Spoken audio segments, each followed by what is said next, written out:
평화의 소녀상이 일본의 모습을 드러내면서 일본의 분위기가 크게 고조되고 있습니다. 하지만 과거와 다르게 테러와 협박 등의 방해가 더 이상 통하지 않게 되자 불안해진 일본 우익 세력의 소식들이 계속 전해지고 있습니다.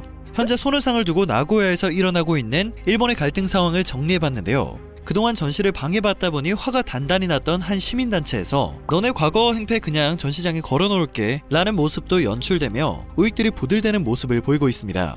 왜 우익들이 현재 거품 물고 달려드는지, 대체하고 있는 세력과 일본의 분위기는 어떤지 전해드리겠습니다. 지난 6일 일본 나고야 공공전시장 시민갤러리 사카에에서 일본군 위안부 피해자를 상징하는 평화의 소녀상 설치가 시작됐습니다. 이 소녀상이 2019년 8월 역시 나고야에서 열린 대형 예술제 아이치 트리엔날레에 출품됐다가 우익의 거센 항의로 3일 만에 전시가 중단된 지 2년 만입니다. 올해도 수도 도쿄와 2대 도시 오사카 등지에서 전시가 추진됐었는데요. 우익의 방해로 전부 무산이 되었고 간신히 나고야에서만 전시가 시작됐습니다. 전시를 막지 못한 우익 세력들은 분함을 감추지 못하며 앞으로도 방해 공작을 이어갈 궁리를 펼치고 있는데요. 500엔의 입장료가 있음에도 전시 시작 날에는 하루에만 약 400명의 관객이 모이는 등 소녀상을 바라보는 일본 내 시선이 갈리고 있습니다.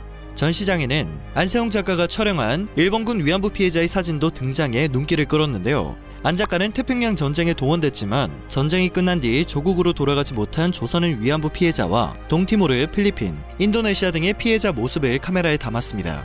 제국주의 일본이 일으킨 침략 전쟁과 일왕을 모티브로 삼았다가 우익 세력의 거센 반발을 산 오우라 노부유키 감독의 영상물 원근을 껴안고 파트 2도 전시장의 모습을 드러냈습니다. 이 작품은 히로히토의 모습이 담긴 콜라주 작품을 불태우는 장면을 촬영한 것인데요. 영상엔 아리랑이 배경음으로 깔리고 있었습니다. 오전 10시부터 오후 7시까지 열린 전시에서는 소녀상 옆에 있는 빈 의자에 앉아 사진을 찍으려는 관객을 많이 찾아볼 수 있다고 합니다. 소녀상 전시를 2년간 기다렸다는 한 일본인 회사원은 소녀상을 마주하니 가슴이 벅차다며 4달 또래의 어린 아이들이 강제 연행됐다는 사실이 특히 가슴 아프다고 말했고 다시는 이런 비극이 없어야 한다는 생각을 전했습니다. 또 다른 일본인 자영업자 역시 인간에 대한 따스한 감정을 느꼈다며 눈시울을 붉혔습니다. 소녀상은 옅은 베이지색 저고리에 검정 치마 차림으로 맨발로 의자에 앉아있는 모습이었습니다. 소녀의 오른쪽에 빈 의자가 하나 놓여있고 왼쪽 어깨엔 새가 한 마리 앉아있었죠. 색깔의 차이를 제외하면 옛 한국 주재 일본 대사관 앞에 설치된 것과 전체적으로 비슷한 모양이었습니다. 그러나 예상대로 우익 세력들이 나타나 전시를 방해하고 있습니다. 소녀상 머리에 손을 올린 채 기념사진을 찍기도 하고 일부러 거짓말과 날조를 1000번 100번 하면 진실이 되는 줄 아느냐라는 식의 고함을 치며 관람을 방해하고 있다고 합니다. 지난해 우익 전시회에서는 치마 저고리를 입은 남성이 소녀상을 흉내내며 조롱을 하기도 했습니다. 그들의 저급한 수준을 그대로 드러내는 꼴이었죠. 그럼에도 이번 행사를 주최한 현지 시민단체 표현의 부자유전 그 후를 잇는 아이치 모임은 선입견을 버리고 작품을 보고 느낄 수 있는 권리를 보장하는 것이 중요하다고 강조하고 있습니다. 모임은 지난 2019년 여름 전시의 중단으로 표현의 자유와 보일 권리, 역사를 빼앗길 뻔했고 그런 상황이 현재도 집요하게 이어지고 있다고 지적했는데요. 시민단체 대표와 변호사 등이 주축이 된 전시실행위원회 측은 11일까지 열리는 이번 전시에 매일 300에서 400명의 관람객이 찾을 것으로 보고 있습니다. 2년 전 가하무라 다카시 나고야 시장이 소녀상 전시는 일본인의 마음을 짓밟는 것이라며 반대를 했었는데요. 역사를 마주하는 것이 왜 마음을 짓밟는 것인지 전혀 이해할 수가 없습니다. 온갖 방해 공작을 펼쳤음에도 소녀상이 일본 관객 앞에 모습을 드러내자 우익 세력들은 이를 갈고 있습니다. 2년 전 나고야 트리엔날레 때는 우익들의 협박 세례에 사흘 만에 관람이 일시 중단되었는데요. 당시 일본 정부는 지원 예산 약 8억 원을 취소하며 은근히 우익 세력의 활동에 동조했습니다. 일본 우익 세력들은 2년 전처럼 이번 전시도 중단을 시키고야 말겠다는 의지를 불태우고 있는 것으로 보입니다. 그러나 이번 전시는 중단 이후 작품을 제대로 보고 싶다는 시민들의 요청으로 지난 2년간 전시 재개를 위해 쌓아온 시민들의 발자취가 함께 전시되었습니다. 또다시 방해 공작을 시작하며 전시를 막으려는 우익들의 협박이 추잡스럽게 느껴질 수밖에 없는 상황입니다. 전시 개막 전부터 전화와 팩스 등으로 조직적인 방해 활동을 벌여온 우익 세력은 6일 전시장 앞에서 확성기를 들고 전시 즉각 중단을 주장하며 공포 분위기를 조성했는데요. 일부는 우길기를 흔들며 한일 단교를 외치기도 했고 일부는 일왕에 대한 모독이라는 주장을 펼쳤습니다. 관람객으로 위장한 일부는 소란을 피우기도 했습니다. 평소 우익단체의 주장에 동조하는 인물이 관람객으로 전시장을 찾아와 큰 소리를 내며 다른 관람객을 불편하게 하고 있는 것이죠.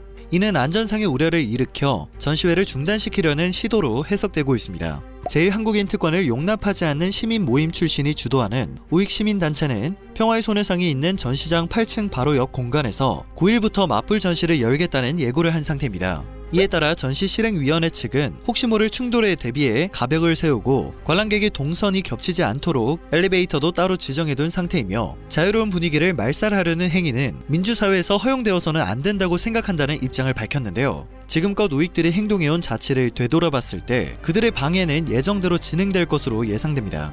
일본 네티즌들은 어떤 반응을 보이고 있는지 궁금했는데요. 반응을 찾아보니 우익 세력에 맞서 전시를 응원하는 일본 시민들은 극히 일부에 불과하다는 사실을 깨달을 수 있었습니다. 혹시나 하는 마음이 역시나로 바뀌는 순간이었는데요. 평화의 소녀상이 2년 만에 일본에서 다시 전시되고 여기에 항의의 목소리가 커지고 있다는 보도가 전해지자 일본 네티즌들은 전시 내용이 문제가 있고 시설 이용 허가의 취소 요구 전화가 빗발치고 있다. 나고야 씨는 전시 취지를 제대로 설명해라. 나는 전시를 반대한다. 이렇게 국익을 해치는 일을 세금으로 운영되고 있는 시설에서 진행시키다니 너무 황당합니다. 뭐가 평화의 소녀상이냐? 위안부의 거짓말은 하버드 교수에 의해 폭로되었다. 사사건건 문제와 갈등을 일으키는 동상의 이름이 왜 평화의 소녀상이냐? 와 같은 반응을 보였으며, 이러한 의견은 모두 수백 개, 수천 개의 공감을 얻고 있었습니다. 평화의 소녀상 설치와 전시에 매번 생기는 문제는 모두 일본 측에서 자처하는 이름을 정말 모르는 것일까 하는 의문이 들 수밖에 없었습니다. 그러나 해외 반응은 대부분 지극히 정상이었습니다. 평화의 소녀상을 전시하는 것에 분노를 표하는 일본 세력에 대해 각국 네티즌들은 수천 명의 소녀들이 성노예로 강요당했다는 것은 주장이 아니라 역사적 사실입니다. 놀랍게도 일본에서 나오는 분노는 진짜이며, 일본의 대다수는 그들이 잘못한 것이 없으며 전범 숭배도 괜찮다고 생각합니다. 아베 신조는 실제로 역사 수정주의를 장려하는 정당의 일원이었습니다. 일본 황실을 찬양하는 사람들이 만든 만화나 애니메이션도 많이 봤는데 해외 사람들이 이 사실을 알아채지 못해 안타깝게 생각합니다. 그들은 자신의 행동을 인정하고 책임을 받아들일 수 있어야만 앞으로 나아갈 수 있을 것입니다.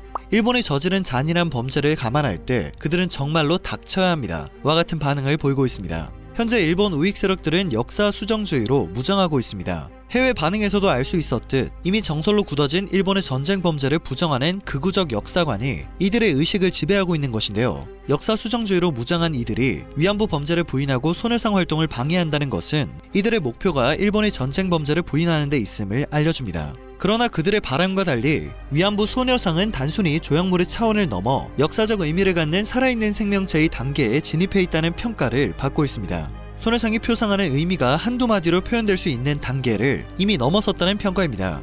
역사를 숨기고 부정하려는 그들의 발버둥은 훗날 또 하나의 부끄러운 역사로 자리 잡을 것입니다. 그럼 또 이 역사를 왜곡하려고 노력할지 문득 궁금해지네요. 오늘 전해드릴 소식은 여기까지입니다. 영상이 여러분께 정보가 되셨다면 좋아요와 구독 한 번씩만 부탁드립니다. 늘 새롭고 유익한 뉴스로 찾아뵙는 로버튜브 되겠습니다.